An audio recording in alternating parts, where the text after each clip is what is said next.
Do you like food? Me? Yeah. Why other me? Just wondering. Let me ask a better question. What would you do for $1 million? Probably suck dick. Would you have your mouth wired shut, forcing you to be on a liquid diet for an entire month in order to achieve enough money to buy you like 900 overly priced smartphones? Any long-term side effects? I don't know. Trauma? Maybe some warlike flashbacks or something? Yeah. Okay, cool. Because you're doing all that. Except you're not doing it for $1 million. What? You're doing it because your jaw sucks, you're in pain all the time, and you have trouble chewing without lockjawing. Do I at least get like a phone or something? No. Oh, also you're doing it for 2 months. I had my mouth wired shut for 2 months, and as one may tend to think when hearing about another individual getting their mouth wired shut, it sucked. For context, I was born with what people in the medical industry like to call a piece of crap. My jaw was a bit crooked, and using it in any sort of way would cause me some sort of mild discomfort. Doing simple tasks like eating, talking, yawning, blowing bubbles, the everyday things. Definitely didn't help in the old self-confidence that needs to grow. I grew up with my jaw slowly developing outward. Nothing too crazy, but enough to make me, not smile in any pictures for most of my life. No! Shut up! None of that! No! Shut the fuck! Not this time, motherfucker. For the most part, people either didn't notice or just didn't care. It really didn't start to affect me both mentally and physically up until 3 years ago, when I guess I had my last growth spurt or... What did I just say? So I got surgery, everything's fine, and I want to talk about that. All right! Hey! We've been taking food for granted our entire freaking life! Adam, I love food. I would never disrespect the thing that brings me eternal joy every couple hours. That's not how the saying goes! Well, it's true. Oh God, please have mercy! I yield!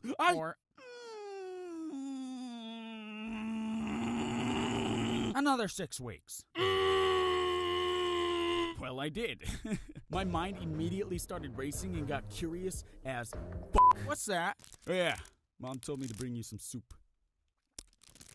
It's tomato. I look down in pure awe. A spotlight flashes onto the plastic tin full of tomato soup, and a Halo-like theme song begins to play in the background. The camera pans back onto my face with a single tear on my eye, looking up, saying, "Thank you. Finally, something different!" Let me just give you a little perspective on how desperate I was to have something different. I was advised by my doctor to stray away from any foods that might be a little too hot to eat, temperature-wise, because it can mess with the healing process. Meaning, probably mentioned that I, Adam, aka something else, ready to strip down butt-ass naked and just go ham on that tub of ice-cold... It turned south when my brother decided that I grabbed his hand, stared at him intensely, and said with a muffled voice, "I will fucking eat you!"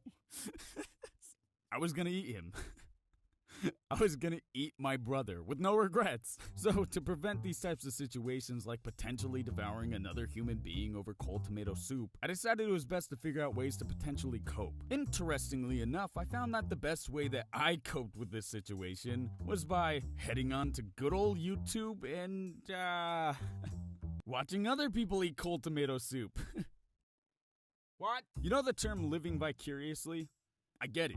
I get it now. I don't know why. There's probably some psychology to it, and I'm no expert, but my favorite thing in the world for the first time in months. Does this ever happen to you? I'm waiting for more Something Else YT content, but he actually cares about what he's making and takes his sweet, sweet time. Well, look no further. Something Else YT 2, a secondary channel created by Adam for the sole purpose of posting whatever the heck he wants with no worry if the content's actually, good. Gee willikers. Thanks, Adam. Suck up that one, you slimy little gumdrop. So, subscribe today or miss out on content you wish you never watched. Yay! In class and ended up being called the toilet destroyer throughout the rest of the year. But that got me thinking, what else have I gotten away with? Murder, perhaps? Non-psychopathic thing. I've gotten away with a lot. It's not helping my case here, but I find myself in bullcrap situations all the time. Mainly because my luck is like that of a YouTube vlogger's personality. Just the worst. Without a doubt, though, I can say wholeheartedly that having bad luck is both a blessing and a curse. Because sure, you get yourself into crappy situations you never intended to be a part of, or caused because you didn't want to be in class. But you also get great stories to tell for your new series you wanted to start about how you got away with things for your millions of YouTube viewers. Wow, that's relatable. Kind of like how I got away with having alcohol at school. In middle school. Just hear me out. Okay, so the day started off fine, woke up, argued with my mom about why I shouldn't go to school, went to school, and got about like Billie Eilish speaking into a ceiling fan. Would constantly get me into trouble. Grade 8, getting GameCube taken away for 2 months with a side order of ass whooping with a metal hanger, and I was not mentally prepared to lose my GameCube. Not again. And opened up the stall anyways. However, while I was pouring out the vodka, I had positioned myself in such a way that it actually looked like I was peeing.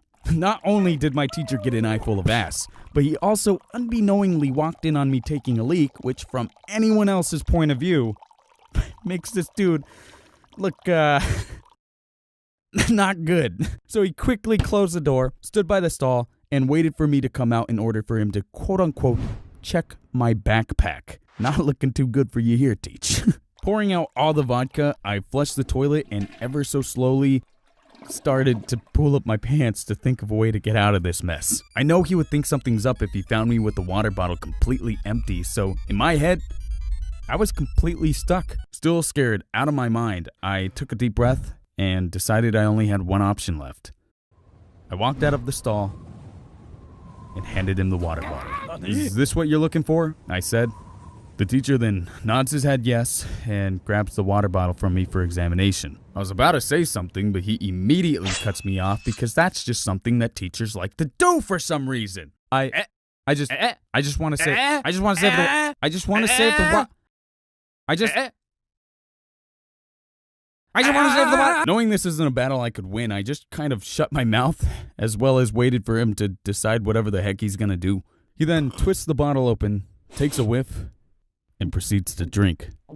But once he finished smacking lips on the bottle, he looks at me in complete disarray. As if he was disappointed he didn't actually solve a huge water bottle scandal.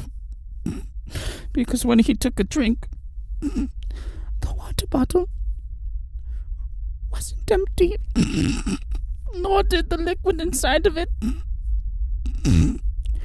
taste like vodka. I wonder why, Mr. Teacher Man. I wonder why.